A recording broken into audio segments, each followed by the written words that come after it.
Assalamualaikum warahmatullahi wabarakatuh. Selamat pagi hadirin yang berbahagia. Puji syukur kehadirat Tuhan Yang Maha Esa yang telah memberikan kesehatan bagi kita semua, sehingga kita dapat berkumpul di acara penyuluhan tentang kesehatan lingkungan. Sebelum kita memulai acara, adapun susunan acara sebagai berikut. Yang pertama ada pembukaan, yang kedua acara inti, dan yang terakhir penutup. Untuk mempersingkat waktu, marilah kita buka acara ini dengan bacaan basmalah. Bismillahirrahmanirrahim. Acara kedua adalah penyampaian materi, penyuluhan yang akan dipandu oleh moderator. Kepada moderator saya persilahkan. Assalamualaikum. Pada hari ini tanggal 24 Juli 2020 kita akan melaksanakan kegiatan penyuluhan tentang kesehatan lingkungan. Sebelum pemateri menyampaikan materi, izinkan saya untuk memperkenalkan diri. Saya Cicin Fakia Zaroh yang akan memandu jalannya acara.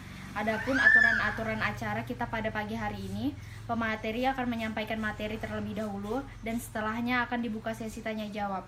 Untuk mengefektifkan waktu, saya persilakan pemateri untuk menyampaikan materinya.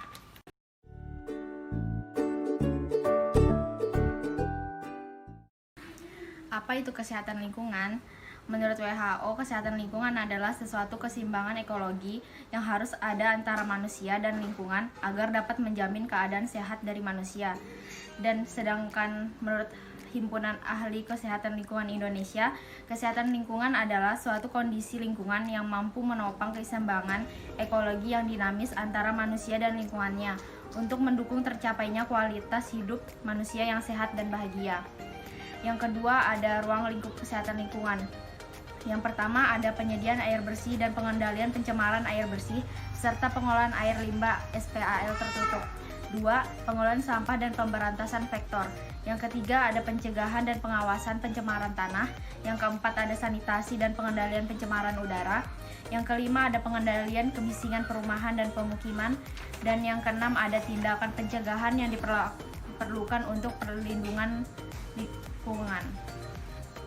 Yang ketiga ada pengaruh kesehatan lingkungan terhadap kesehatan keluarga. Hal-hal yang mempengaruhi kesehatan keluarga adalah memiliki lingkungan yang terjaga kebersihannya, mendapatkan nutrisi yang terjaga dengan baik, mempunyai hubungan sosial baik dengan tetangga, mendapat kemudahan akses kesehatan, dan yang terakhir melakukan aktivitas fisik secara rutin. Ada beberapa masalah kesehatan di Indonesia.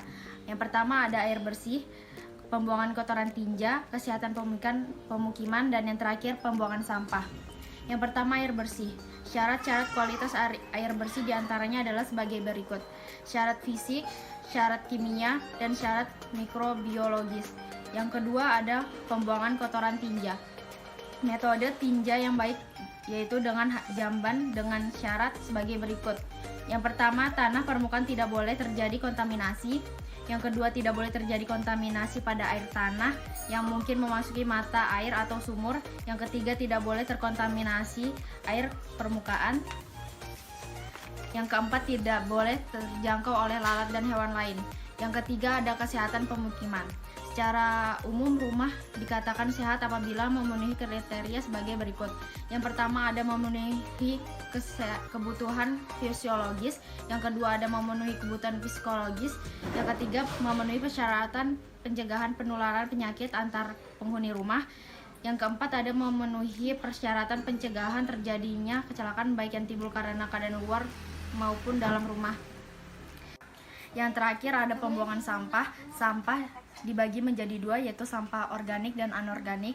Sampah organik adalah barang yang sudah tidak terpakai dan dibuang tetapi masih bisa dipakai jika dikelola dengan prosedur yang benar.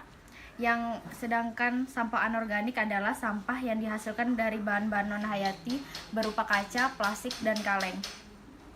Hal-hal yang dilakukan untuk mengurangi permasalahan sampah. Yang pertama, membuang sampah pada tempatnya.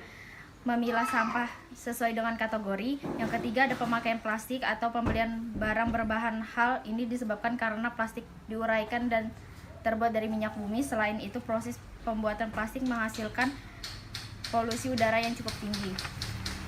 Teknik pengolahan sampah yang baik dan benar memperhatikan faktor-faktor unsur sebagai berikut. Yang pertama, penimbunan sampah, penyimpanan sampah, pengumpulan, pengolahan, dan pemanfaatan kembali, pengangkutan, dan demikian.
Berikutnya saya kembalikan lagi kepada moderator.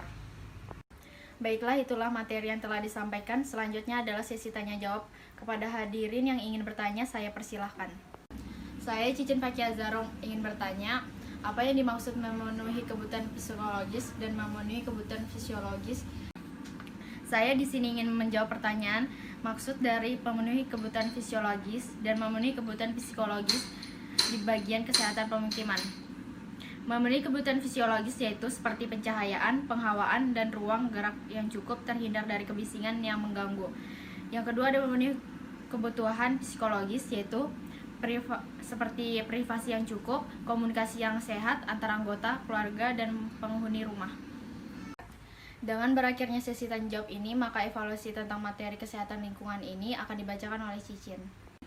Saya akan membacakan evaluasi dari materi yang disampaikan adalah kesehatan lingkungan adalah suatu kondisi lingkungan yang mampu menopang keseimbangan ekologi yang dinamis antara manusia dan lingkungannya untuk mendukung tercapainya kualitas hidup manusia yang sehat dan bahagia. Hal-hal yang mempengaruhi kesehatan keluarga diantaranya memiliki lingkungan yang terjaga kebersihannya, mendapatkan nutrisi yang terjaga dengan baik, mempunyai hubungan sosial yang baik dengan tetangga, mendapatkan kemudahan akses kesehatan. Masalah kesehatan di Indonesia adalah air bersih, pembuangan kotoran tinja, kesehatan pemukiman, dan yang terakhir pembuangan sampah. Setelah penyuluhan, audiens diharapkan mampu menyebutkan pengertian kesehatan lingkungan, menjelaskan ruang lingkup kesehatan lingkungan. Setelah penyuluhan, audiens diharapkan mampu menyebutkan pengertian kesehatan lingkungan, menjelaskan ruang lingkup kesehatan lingkungan, menciptakan pengaruh kesehatan lingkungan rumah terhadap kesehatan, menciptakan lingkungan rumah khususnya SPAL yang memenuhi standar kesehatan. Demikian evaluasi yang bisa saya bacakan. Berikutnya saya akan kembalikan kepada moderator. Sekian acara kita pada hari ini. Terima kasih kepada audiens atas antusiasnya selama diskusi. Selanjutnya akan saya serahkan kembali kepada MC untuk acara selanjutnya. Baik, terima kasih kepada moderator. Acara selanjutnya adalah acara penutup. Demikian acara penyuluhan materi kesehatan lingkungan di pagi hari ini. Sekian dari saya. Mohon maaf apabila ada tutur kata yang tidak baik. Wassalamualaikum warahmatullahi wabarakatuh.